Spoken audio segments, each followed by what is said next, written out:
So you would want to say something? You're able to join. Yes, Can we you can hear. hear me? Okay, not right. Okay, that's great. Yeah, so welcome, sir. Welcome to our live discussion. Sorry about the technical issues that we were facing. It was quite unexpected. So to I think Monica ma'am, she just sent me a request. Let me just accept her. I tried adding. You just wait for Dr. Monica. But Dr. Monica, accept. Yes, I think Dr. Monica is done. Hello, ma'am. Sir. Welcome. Good evening, Dr. Safia. Hi, Helena. Evening. I'm sorry, I there was some glitch. I couldn't join earlier. Yeah, this side as well. So anyway, I'm glad that all of us are finally here together and we can all see each other and hear each other. So welcome to the session, sir. Welcome to the session, ma'am. So for everyone who doesn't know Dr. Madan Kumar, who's our guest today, he's a renowned speaker and an industry expert, and he lives his life living and teaching the principles of servant leadership. And he teaches this to corporates, educational institutes, and the social organizations at large. Dr. Madan Kumar is also the co-founder of Leadine Organization Builders. It is an organization with a vision of changing the leadership paradigm of organizations and individuals. And Sir's efforts have brought him several national and international laurels. So congratulations, sir. And welcome to our Mind and Brain Hospital's discussion on emotional resilience today. And as you discussed earlier, it's on your topic of expertise, servant leadership. And we are really looking forward to everything that you have to share with us today. And obviously, Dr. Safiya and Dr. Monica needs no introduction.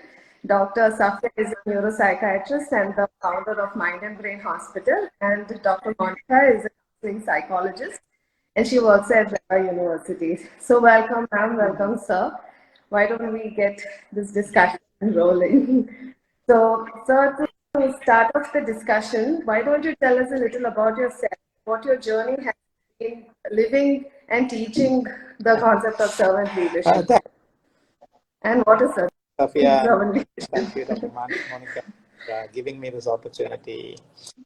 Yes, so as I think you already introduced me more than sufficiently. So thank you for that. Thank you for all this.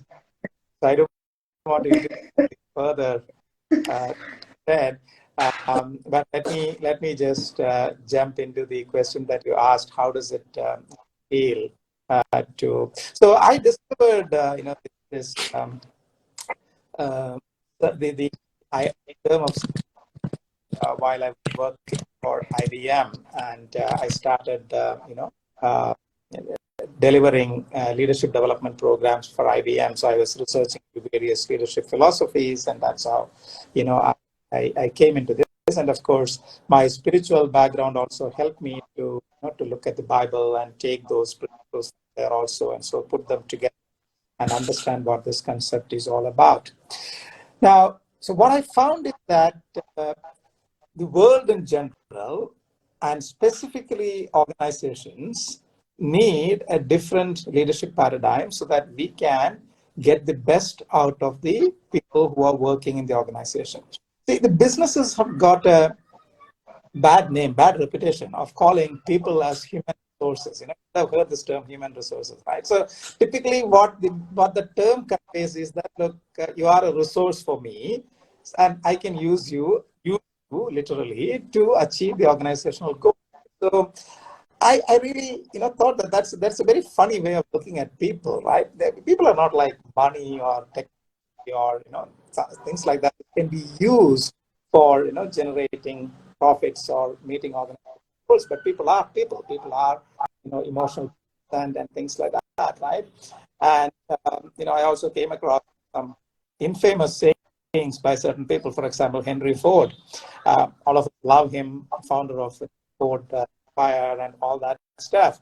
But he is, quoted to have said that he's quoted to have said, look, why do I end up always with a whole person when all I need is a pair of hands to work in my shop floor? And this is Henry Ford. right? And so that was the approach to people, prior to 1970s. Right? So people used to be called the helping hands, right? So most of us must have heard that term, helping hands.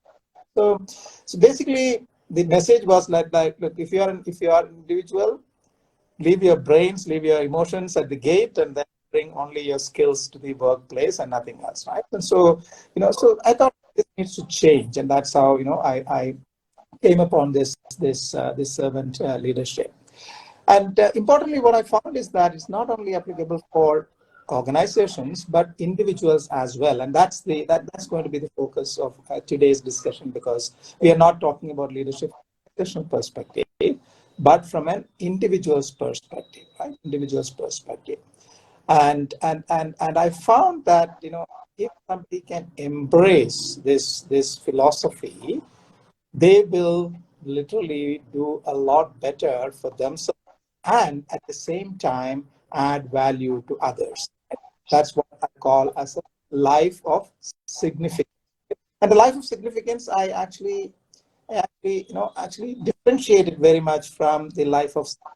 Right? When people say success, right? You go to any graduation ceremony or convocation, you will hear this message: "Go be successful." Right? That's the message that people send out. But I found that being successful means success for yourself, typically. Right? It doesn't necessarily translate into value for others. So I coined this term called life of significance, where you add value to yourself with explicit purpose of adding value to others. In other terms, you gain money so that you can help the poor, gain health so that you can serve the sick, you gain knowledge so that you can help the unlearned, gain wisdom so that you can help the foolish, etc., etc., etc. So everything that you have and you gain is not for yourself to keep, but for the benefit of others. And that's the driving force behind this. So I found that if someone embraces this servant leadership philosophy, they could literally lead life of significance. Especially you all know this. There's a lot of people who lead different kinds of life. One is called the life of survival, where people have this motto of eat, sleep, and repeat. Right? They just uh, get up in the morning, go through the day, so that the next day will come. Right? So that's the life of survival. And there is yet another category which I'm sure, as psychologists and psychiatrists, you would know, is what we call as a life of self-basement, where people feel that, look, I'm nothing, I'm useless, I'm a worm, and then I have no value and things like that. And then there is the life of success, which corporates glorify. So my interaction with individuals has to help realize that they need not be in these three quadrants where they don't add any value to themselves, add any value to others, but add value to yourself with the explicit purpose of adding value to others. That is leading a life of significance. So that's been my approach. That I found that servant leadership in in that particular approach. So in today's culture, if you look at it from the corporate sector, and Bangalore being a hub of startups and other things, so I think leadership is always confused with having being a hustlers. The culture of hustle is given so much of glorification. So when someone is not hustling, they may also feel they are not leading enough. Do you agree with that? Not at all. Not at all. I, I use a very simple definition for leadership. I say that leadership is influence, nothing more, nothing less. And I quote John Maxwell, actually. I said he is the one who said that. He says it is influence, nothing more, nothing less, right? And then you will see that. You take any of the well-known leaders, Mahatma Gandhi versus Teresa versus Hitler, or Martin Luther King versus Kim Un Jong, or Nelson Mandela versus Stalin. So you take any spectrum of leaders, you would find that ultimately what they do is influence the thinking and behavior of their followers, right?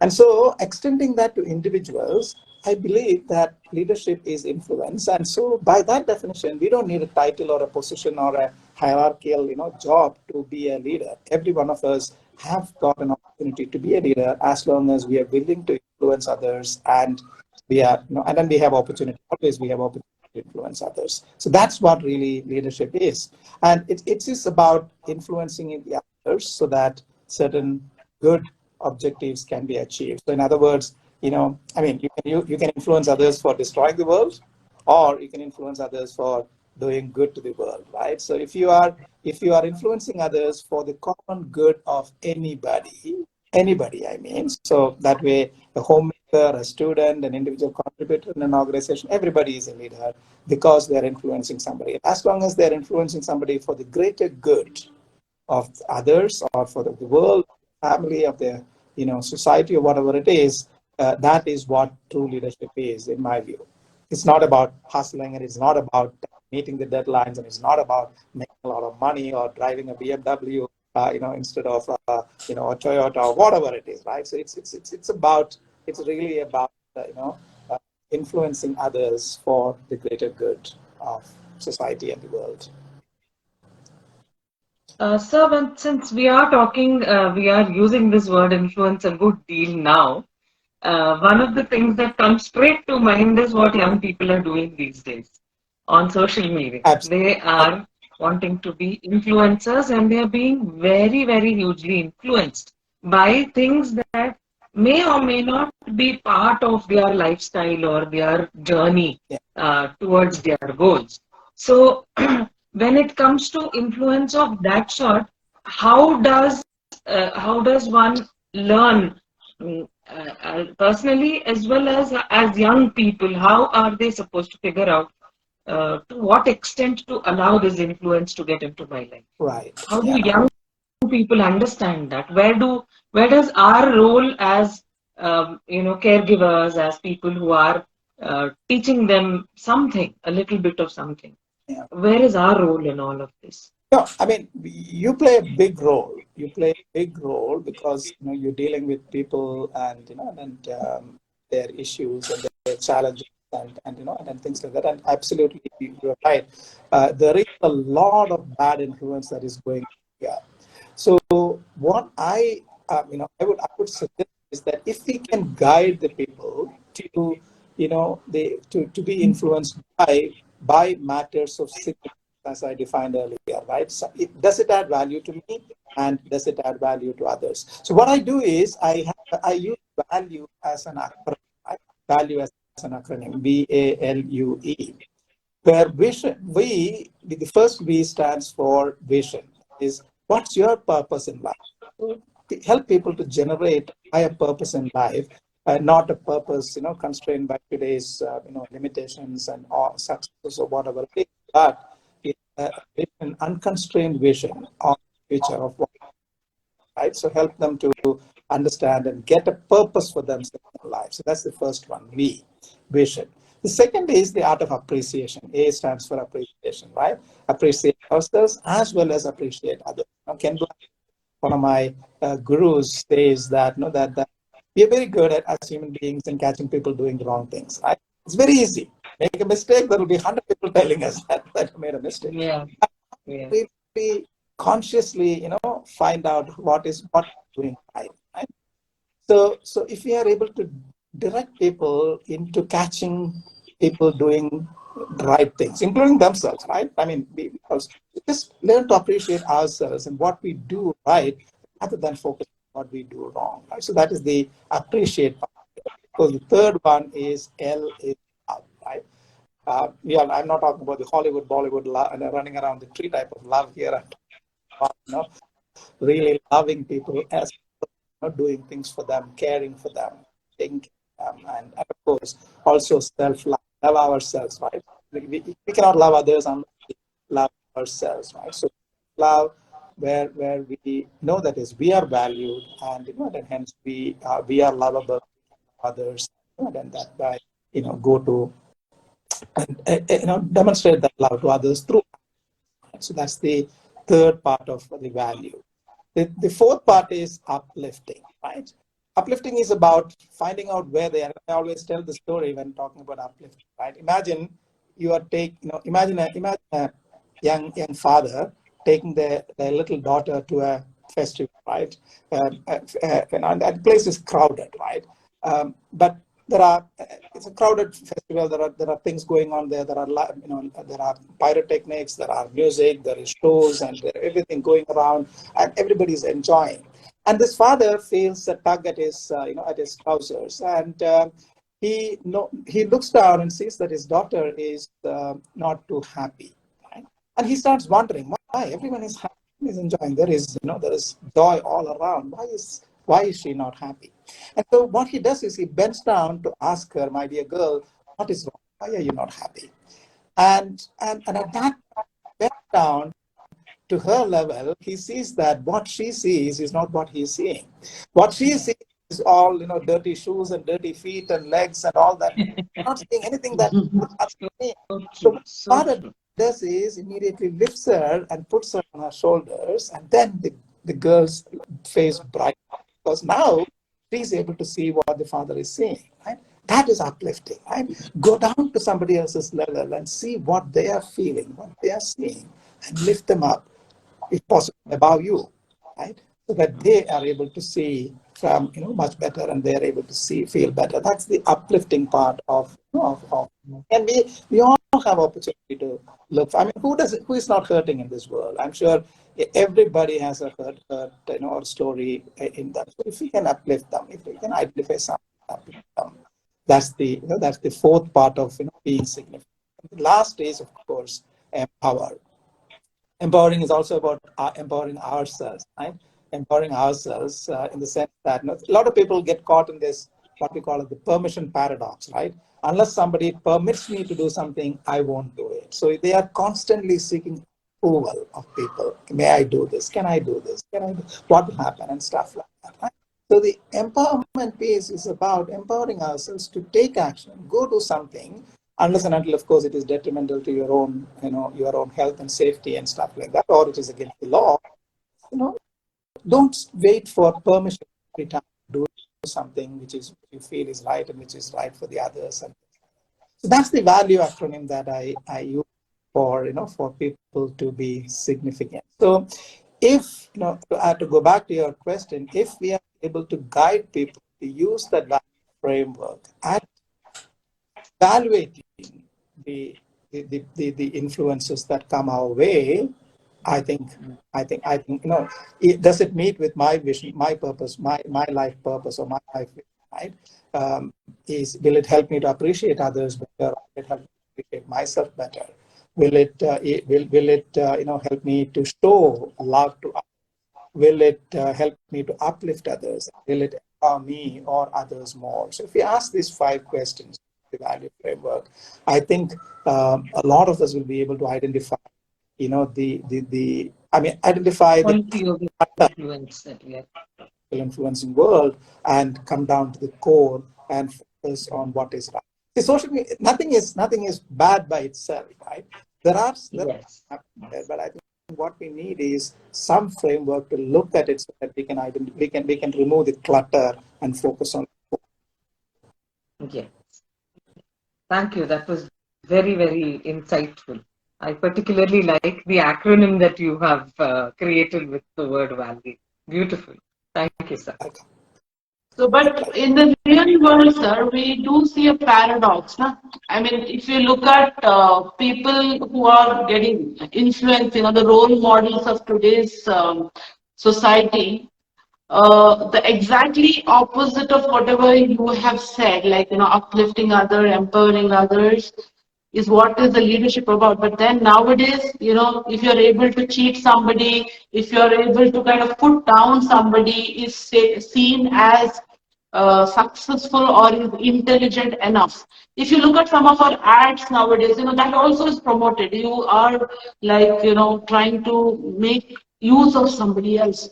So when we live in such a paradoxical society where our role models are doing something else and we want to do something else, so how do we kind of convey this message? Sometimes even talking about value system, societal change, or the community work is looked down upon. It is not really appreciated. It is something which is kind of seen as, when you have nothing else to do, you do it. So when we live in this kind of society where there's a dichotomy, how do we build the bridge, or are we being too idealistic in this approach? Yeah, that's a very tough question, I should say, and I wish I had a simple answer, but I don't. I don't. Uh, I mean, all that we can do is to, in my humble opinion, I'm sure you may have a better way of influencing them. But I think, in my view, what we can do is to guide them to, as you said, to the right role models, because as you yourself said, it is the role model that they follow could be the problem, right?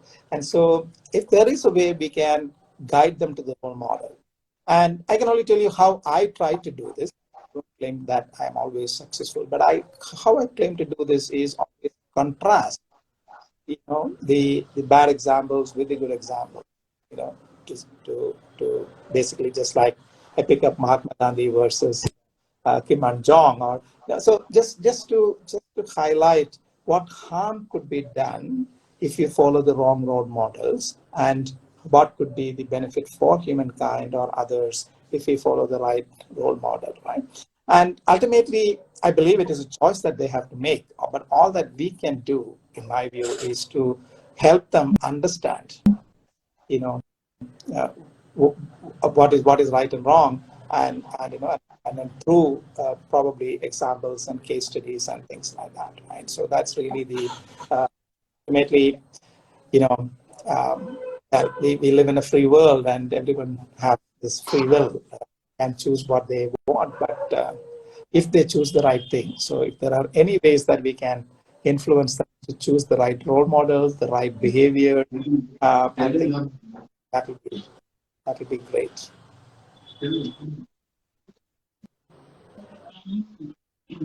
So I have another observation to make more than a question. In terms of when you say look at the role models or look at the values that these role models are offering to you, it's very important to look at the level of that little girl who was standing down at the near the feet of her father. Absolutely. It's important to get there, because then it gives us a different perspective into ourselves, Yeah. and that will change the values to a great extent. And I think I just like to take a minute to tell you why I'm saying this, is because many times when I feel that people are not able to overcome their issues, they don't seem to be able to have the ability to cope with their everyday difficulties. It's not as though it's a very big mental illness or any such thing. It's just the everyday, thing of having to deal with life, just to deal with life. They're not able to cope.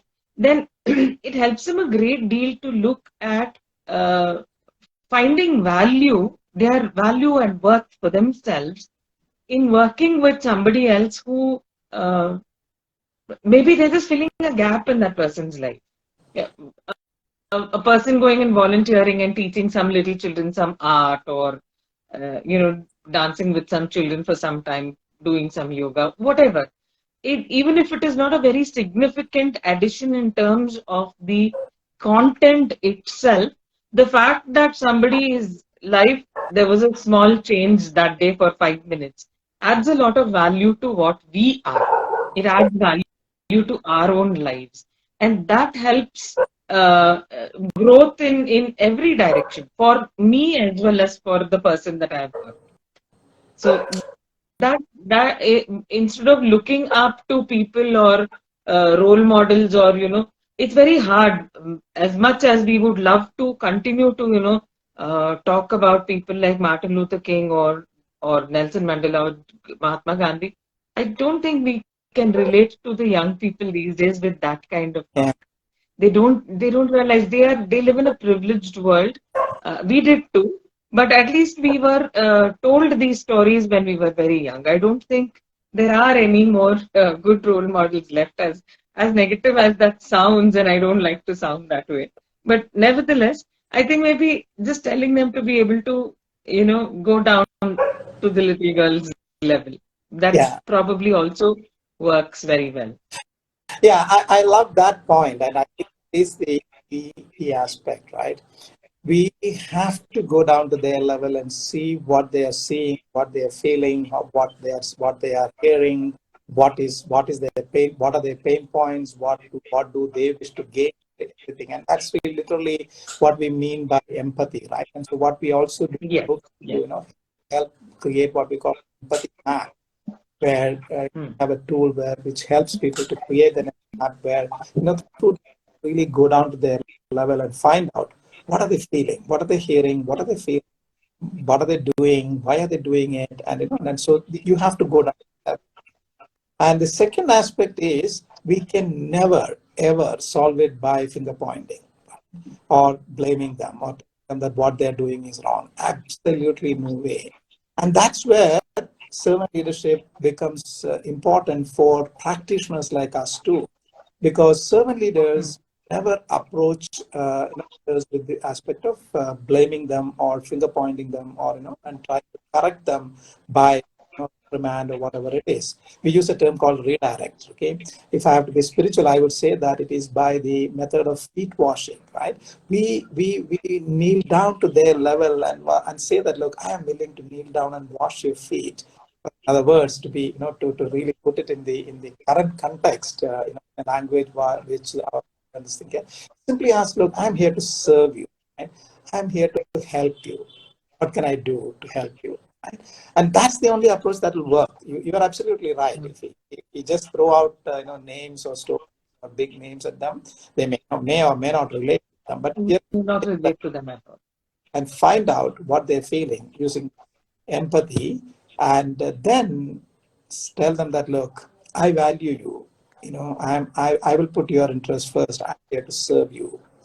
I will walk that journey with you. If there is someone who would do that, and I think that's where practitioners like us have a role to play, and that's where we could be servant leaders to them who need that help. Purely from a psychologist point of view and the kind of work that I have been doing all these years, I want to ask you something. With students, the thing that I work with a lot of young adults and adolescent students, so I find that their ability to withstand failure, cope with failure, come back, since that's also a part of our discussion, Yeah, resilience. Their ability to come back after a failure is extremely poor. yeah, It's extremely poor. absolutely. And when we are talking about servant leadership as one of the things that adds value to a person's life and is helping them to empower them and things, we are that in my mind, at least in my journey, has been only the first half of the story. The second half is the part that they have to play. I mean, as a servant leader, I'm sure you're putting in all the effort to understand them and be in their place and uh, empathize and empower them. But they themselves, how do they themselves build this resilience and be able to cope with failure in everyday life? Little things. It doesn't have to be a big career thing. Even the small things in life, a teacher yells at them, they can't deal with it. They'll have a panic attack. Friends are didn't take me out, didn't invite me for the party. Everybody else left me and went. That is another huge problem. Little things like this, every day they're going through this. And in my mind, I think it's breaking down their ability to deal with difficulties. So, how do we build resilience in young people to cope with failure and say, this is also part of life. It's teaching me something. I need to, it's okay for me to feel like Yeah, this. How do yeah, we teach them that as leaders yeah. and in your Right. I think that is a very key point, that emotional resilience is absolutely, essential for people to bounce back from failure. People struggle with two emotional issues, right? At heart, they struggle with pride, which of course the positive pride is good, but when it comes to self-promoting pride, it becomes a little bit of a problem. And the second emotion that they deal with is fear, right? I mean, and it's with social media and things. FOMO is another one, right? That has caught up, right? If you want to be all that stuff, fear of losing and stuff, right? So I think if there is a way by which we can help them, and again, in my view, this is done through a constant, dialogues and coaching and things like that, right? And what I take them through 5 healing habits, as we call it. First healing habit is what you just now said, is about resilience, right? We are not perfect people. We things, and when we mess up things, we don't need to beat ourselves up too much, but let it be, and then get on with our lives and give ourselves the ability to forgive ourselves, and then not beat us too much and go forward is the first healing habit that we try to inculcate in individuals when we talk about servant leadership. The second one is, of course, equally important, is forgiving others. Right? World is not fair. I think Dr. Safiya, her discussions highlights this fact. Yes, the world is not fair, and there will always be people who hurt us and things like that. So how do we relieve ourselves from that pain that others have caused us through the act of forgiveness, knowing forgiveness is an act which will benefit myself rather than somebody else, is the next one. So we basically we have a way of, there are some 8 keys to forgiveness that we talk about, and also why we don't forgive. So we get them to recognize that, and do a self about that. So we have a tool for that. So where do they stand on forgiveness, right? Which will help ourselves as well as others. The third is, of course, about apologizing, right? We might do mistakes which can hurt others. So how do we apologize? There again, there is a right way of apologizing and a wrong way. So we have six keys, or six. We call it nuts and bolts of the right apology. So the six,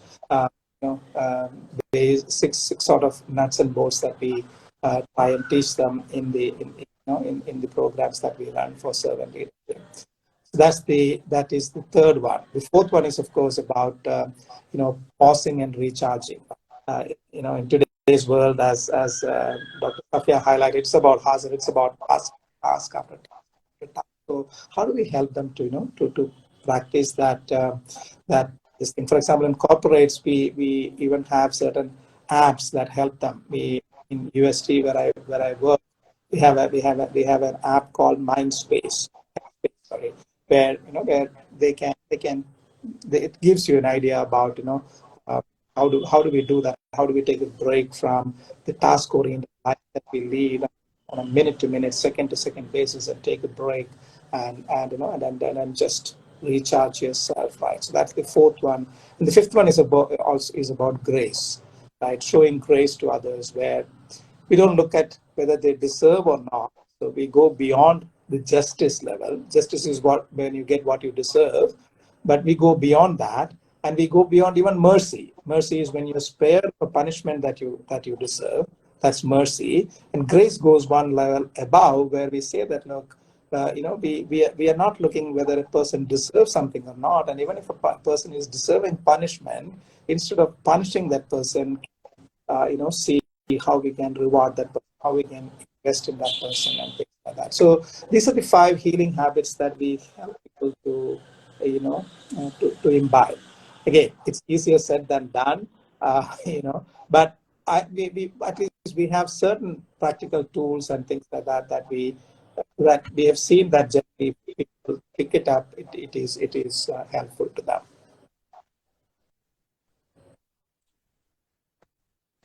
So we have a question here from one of our viewers.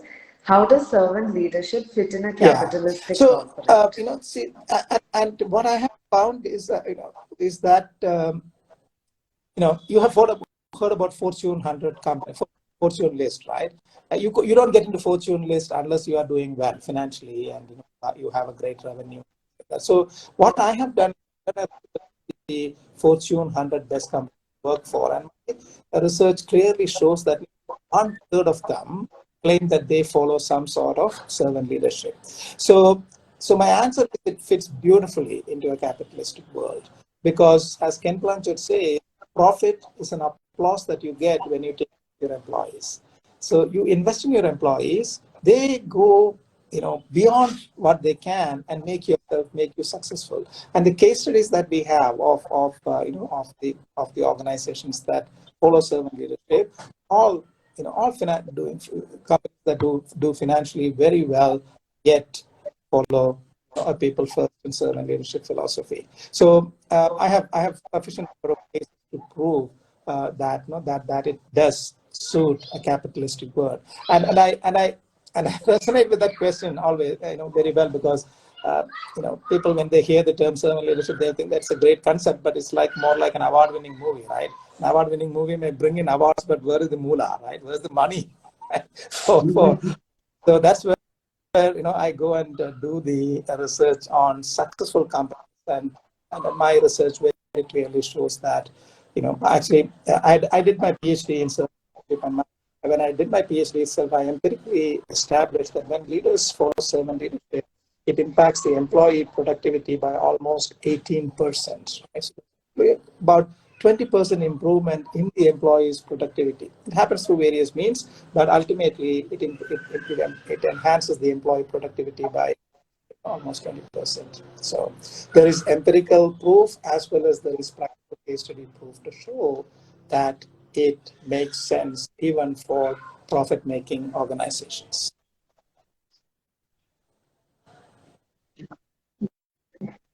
Yeah, thank you, sir. I hope I'm sure that would have answered Ms. Muse's question. Thank you. So maybe one more area which I felt was necessary for people to understand is our selective attention. So for all the concepts which we have discussed, I think people should be oriented to give attention to those things. And sometimes they don't know which one should we give attention to? Should we give attention to being the hustler, or should we be giving attention to be a forgiver, or somebody who kind of thinks about empowering somebody? So do you have any toolkits to work on attention of people? Selectively choose that, okay, this is where I need to now give attention to. Just give me a minute. My phone is going low on charge. Just give me a minute. Yeah, sure.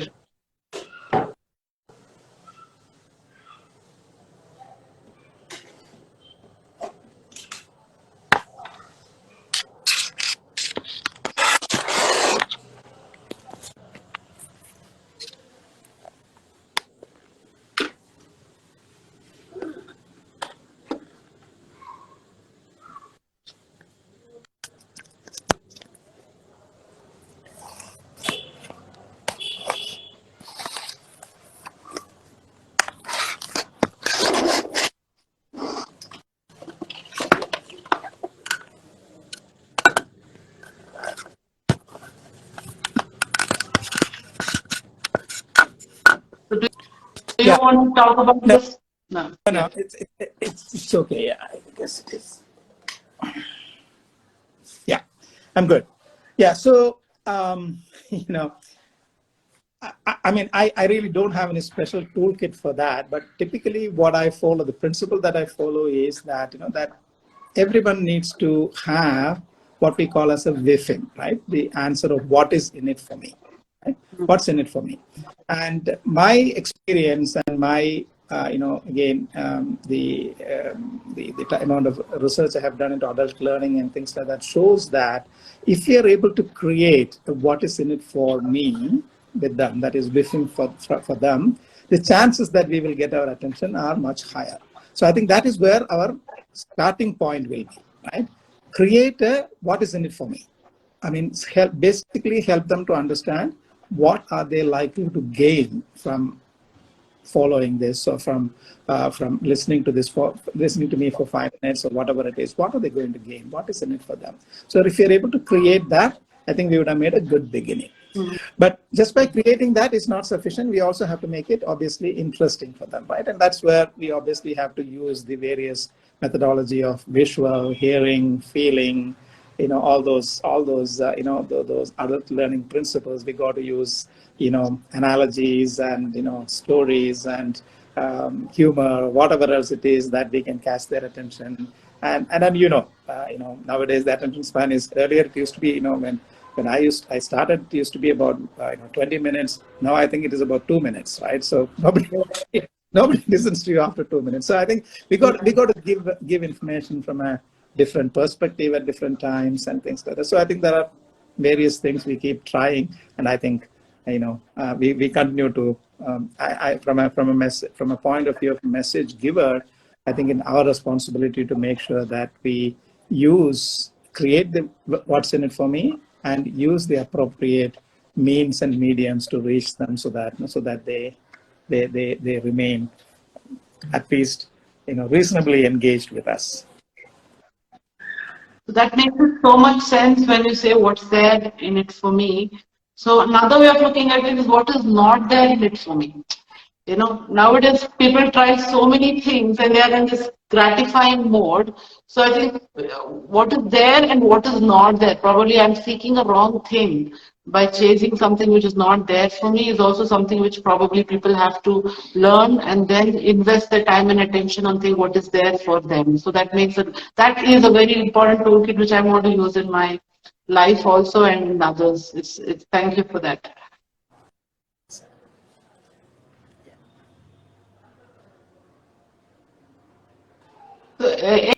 Anything else which in the workspace per se, so there could be a lot of issues with respect to performance as an individual.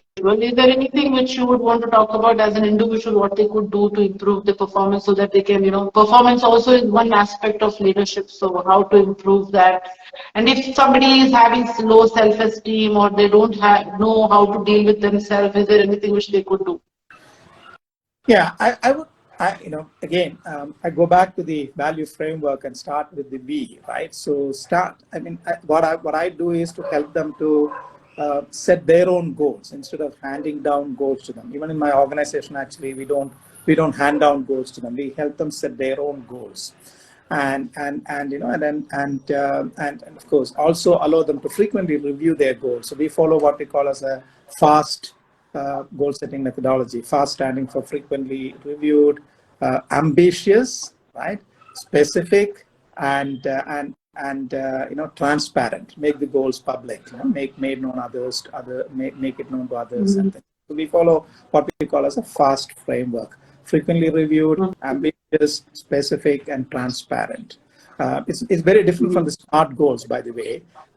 People are not the SMART goals, but we actually FAST is much better than SMART goals because it helps you to review your goals very often, so that you're not, and you set ambitious goals.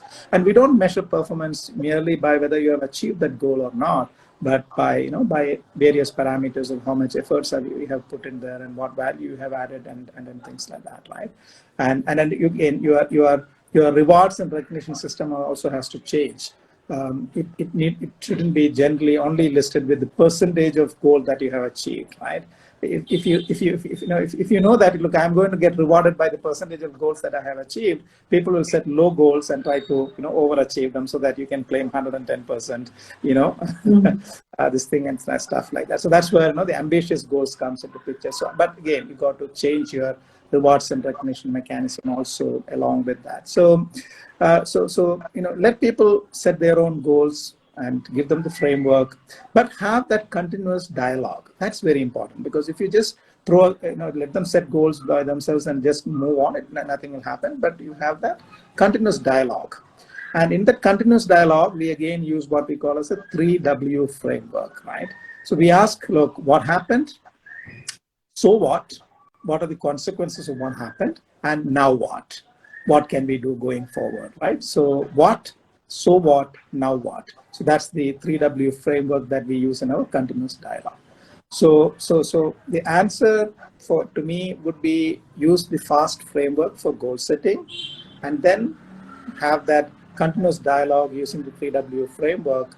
And then I think the chances that you will perform higher are much better. And we have seen this work in our organization, for example. Earlier we had a different performance management system and things like that, but we scrapped all that and introduced this, and we have seen that performance of people have actually gone up when we have introduced this concept. Mhm. And I believe this can be used even at an individual level, not just as at an organization's level. And that's what the V of the the value framework that I spoke about is all about. So is there any particular way, how do we review it? Is there any particular way? Is it, even our goals or anything, how do we review it?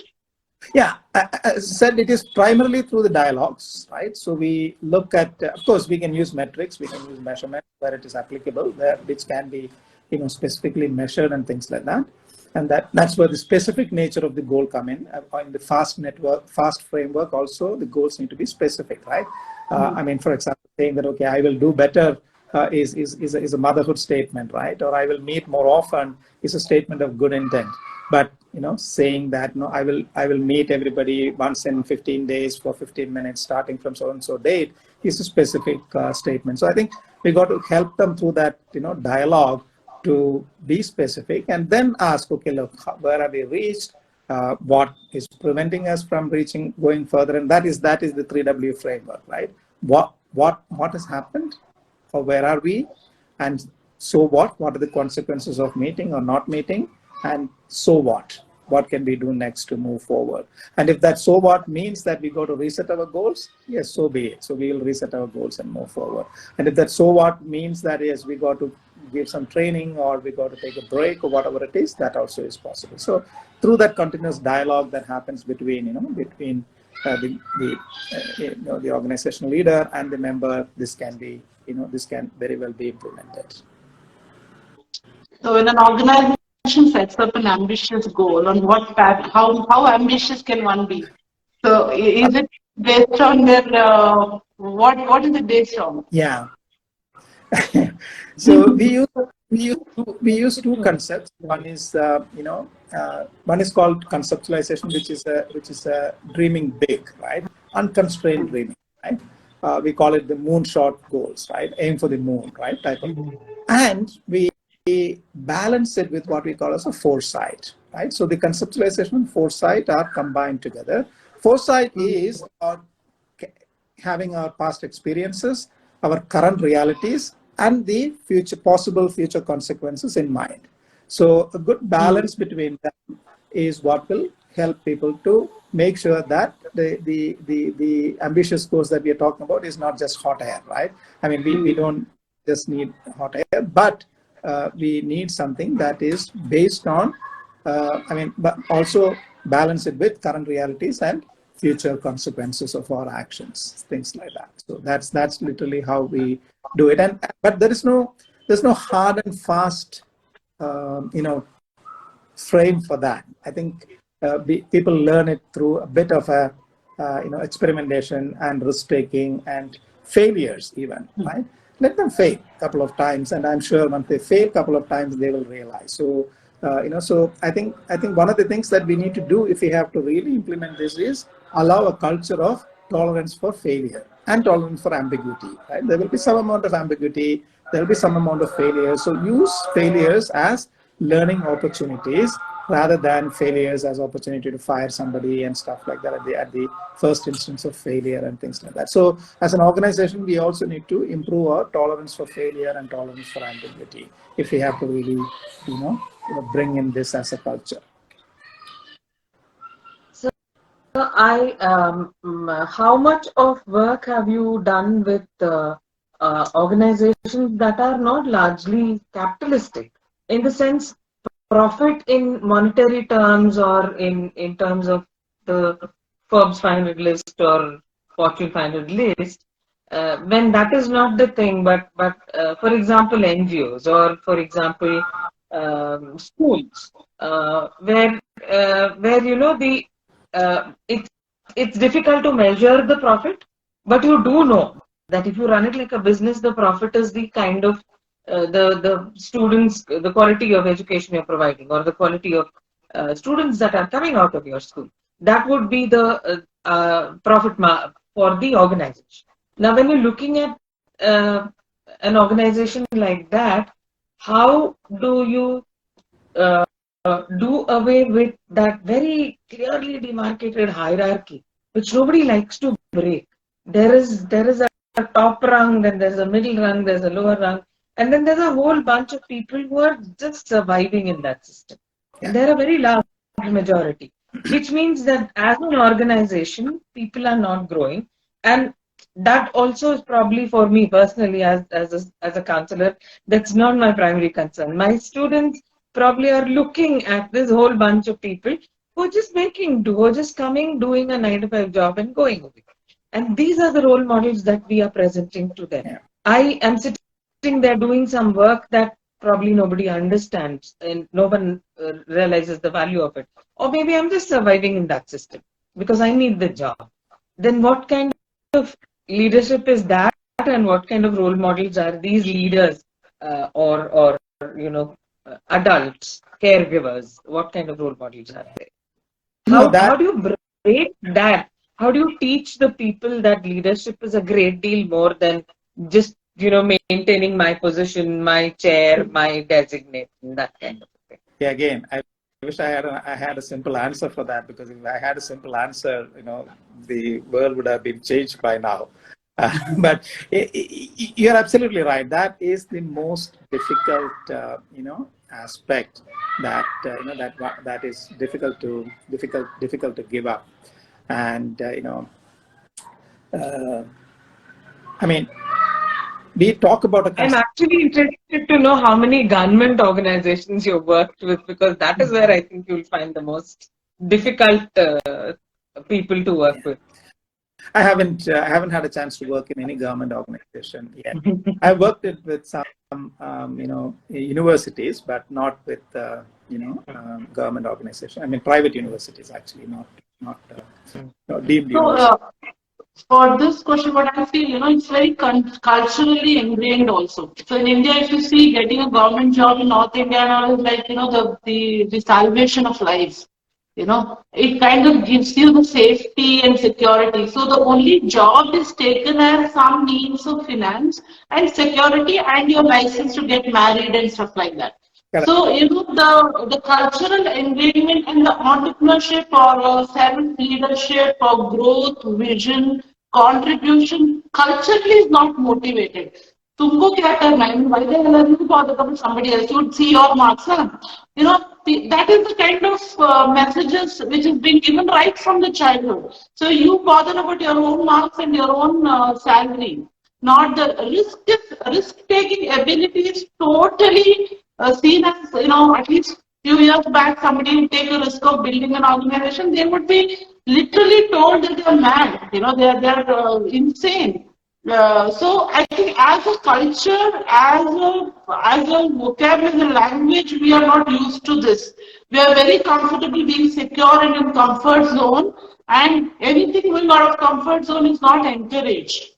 So this is a big problem with an attitude we have. So I think for the answer to be different, as an individual being role model, we need to change as a culture. We need to change our attitude, our perspective to life should change at a big level. I think it starts from home. I think so. And also the kind of content you read and the influences you have. It's a very big thing. I mean, if that change happens, I think the country will change, nations will change, communities will change, societies will change. I think you used the key word. This is a cultural change. And because it is a cultural change, it is never easy. Right? Never easy. So what we can do is to address one individual at a time and see and hope and pray and continue to work to through that individual bring in those changes and stuff like that, right? So I think that is the best way to approach it. What we call it the starfish method, right? You at least save one starfish at a time. Right? So you keep chipping at it one at a time, and then at some point in time, the whole stone will break. But we don't see any results immediately, right? So I think the challenge is to persevere. For us, the challenge is to persevere, and I know that if we persevere, changes will ultimately happen, even if it is not immediately, right? And that is the hope that I live with, and I'm an eternal optimist on that front, hoping that that someday you know several organizations will embrace this, and as you said, the world will become a better place. In leadership training programs, how does one break that that mindset that the top leaders have about how, about actually becoming one with their team? Typically, in at least in the many organizations that I have worked with, I found that even if they claim to be an NGO kind of a place, there is this very clear message that the top leaders will send out that I'm your boss, and you better know that. You better know your place. There's this message, that unspoken message that comes out all the time. Yeah. So there is always this subservient kind of behavior from the rest of the team. Right. And here we are talking about servant leadership, where the leader is going to merge with the rest of the team, become one in that, one other grain in that bowl of sand. Then where do you break the mindset of the leader there? Because the responsibility, at least I believe, lies largely with the leader himself or herself, rather than with the team, right? Yeah. So how do you go about that? Yeah, I always use this example that ask people, how many of you have really tried, changing your spouses and succeeded, right? And obviously the answer is, That's a funny one. right. The fact of life is that we can't change somebody else. We can only change us. True. So True. I do know that is, unless the top leaders change, nothing might happen. However, my challenge to people who attend my program is that, look, your boss may be there and that may be working under a terrible boss now, but if you embrace servant leadership and you be the change today, 5 years from now, you will probably be in that position, and you could make that difference, right? So even if you can't change others, if you change yourself, it is still worth it, right? For you, your team, and who knows? I mean, every leader has got a shelf life, right? So no leader is there for that, right? So at some point in time, when that leader moves away and you become that leader, the organization can be a different organization, right? So be patient, but initiate that in yourself, because you cannot change somebody else, right? So focus. The way of looking at it also.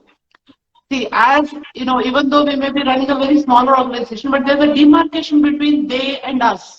Even the people who run also feel sometimes left out, because there is a demarcation with the kind of communication which happens on the other side too. There is a lot of loneliness a leader would also go through. That is something which always is missed out. It's not always the least fault. Because we do see a lot of people who run organizations who are into mental health issues because they feel absolutely left out. And there is a demarcation between they and us. Probably they are one group of us and one group of they. I think this is a bilateral communication which should be happening, and this is a very big subject to be dealt with too. So I think it's something which we need to look into, the mental health of the people who run the organizations as well. Yeah. We are coming with the entrepreneurs session next week. Maybe this is something which we need to highlight there. Yes, we probably should. Yeah, it is. Yeah, so I think we should wind down for today's session. Unfortunately, we are already past 8, though time flew by very fast. It was a very meaningful session for me. It is really good, sir. I'll get back to you on this. There's a lot of things which I would personally take it up. My blessing. Thank you. Thank you, sir. This is a very insightful session. Reading materials also something which we could follow. Sorry? Basic level, but yeah. I mean, I have certain blogs and things like that which are available in my website, so that could be the start, right? So I think Dr. Helena has this thing. It is leadine.com, and you go to articles, and there are free articles and tools that are available there, which could be the starting point.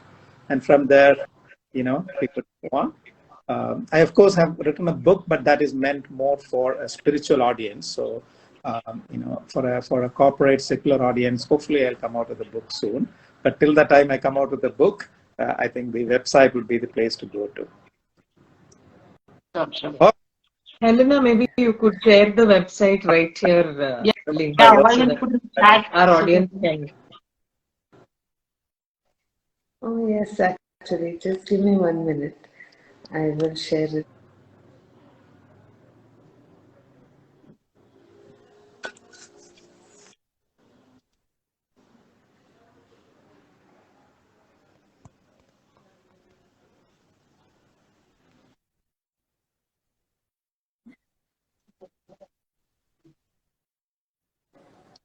Yeah. So yes, I have put in the link to Dr. Madan Kumar's articles over here under Mind and Brain Hospital itself. So I had gone through a couple of the articles. It was definitely a good read. So I could relate to a lot of the things that you were saying as well, so like the value acronym and all. So yeah, it was definitely a good read, and I'm sure even our readers and both Safiya and Monica Yes, will I also will. enjoy. Yeah. I'm sure. So why don't we wind up?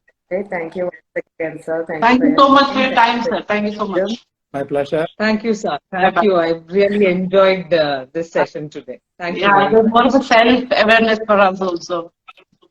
Yes. Thank you. Yeah. Bye. Thank you. Thank you.